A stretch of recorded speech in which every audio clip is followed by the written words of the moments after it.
Old Joe lived in a big old house out in the country by himself. He was born and raised in that house. In fact, he raised a family of his own there. But now his wife had passed away. His children were off raising families of their own. And now he was living in that house all by himself. He had lots of memories in that house.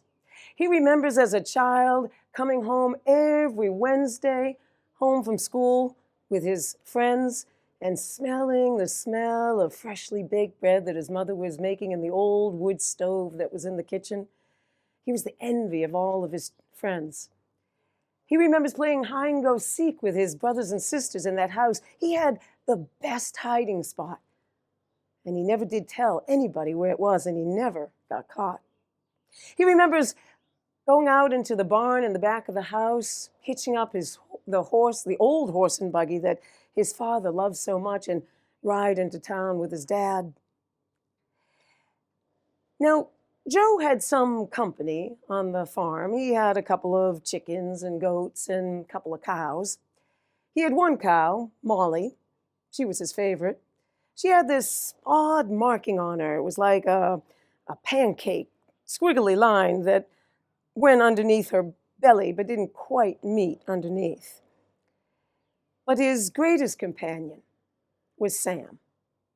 Now, if you'd go out of Joe's house and go down the hillside into the gully and up the other hillside, that is where Sam lived.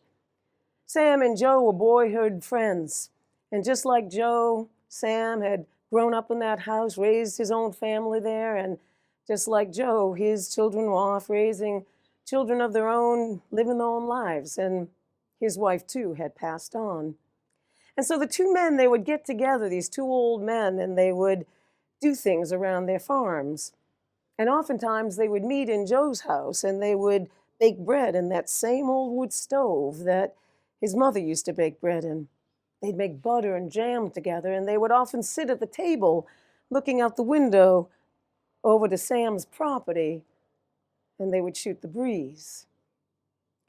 But one day, Sam and Joe got into an argument about a calf that wandered onto Sam's property.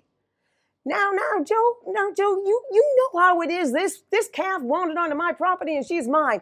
Now, Sam, don't be such a crotchety old man. You know that cow has the same markings of my cow, Molly, and she's mine. No, Joe, no, don't you do this. Don't you be a crotchety old man yourself. No, don't you. And the two men argued so much that they decided they finally had enough and they were never going to talk to each other again. Now, as you can imagine, this was hard for these two old men.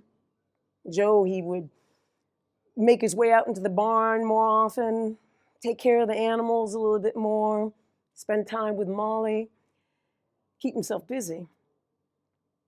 But one day, he was in his house and there was a knock on the door.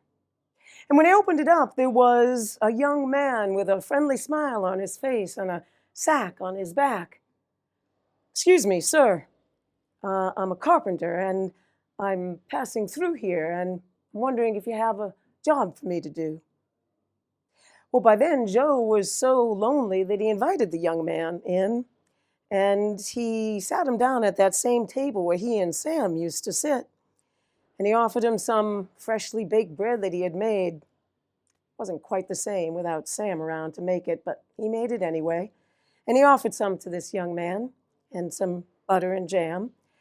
And they sat at that table and talked for a while. And Joe decided that he liked this young man.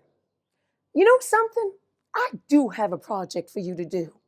You see that stream running through that gully right there? Well, that wasn't there just yesterday, gosh darn it. My neighbor Sam put that there to spite me. Well, if he can make that stream, that creek through that valley, I'm going to do one better than him. I want you to make me a fence so that I can sit here in my kitchen. I don't even have to look at Sam's property anymore." "Well, I have the tools. If you have the wood, I think I'll do a job that you'll be happy with."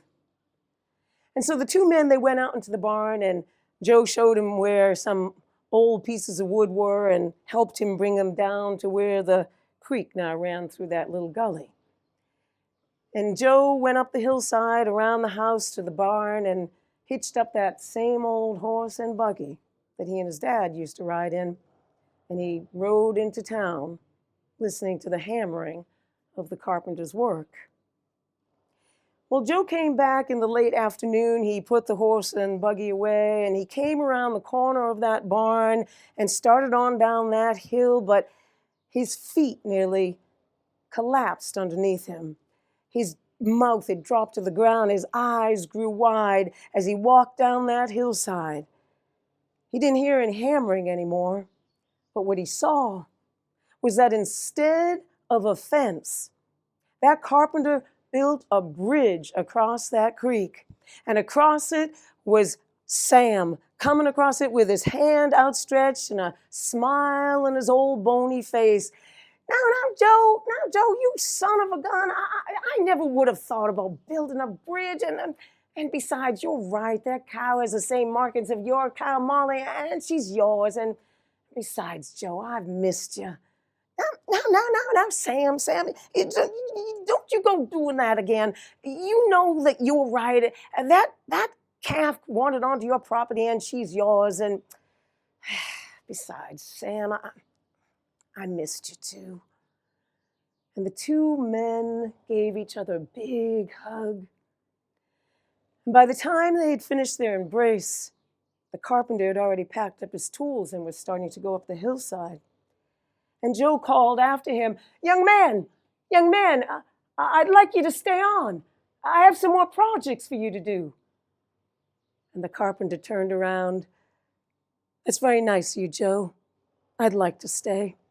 But you see, I have more bridges to build. And he turned and walked on down the road.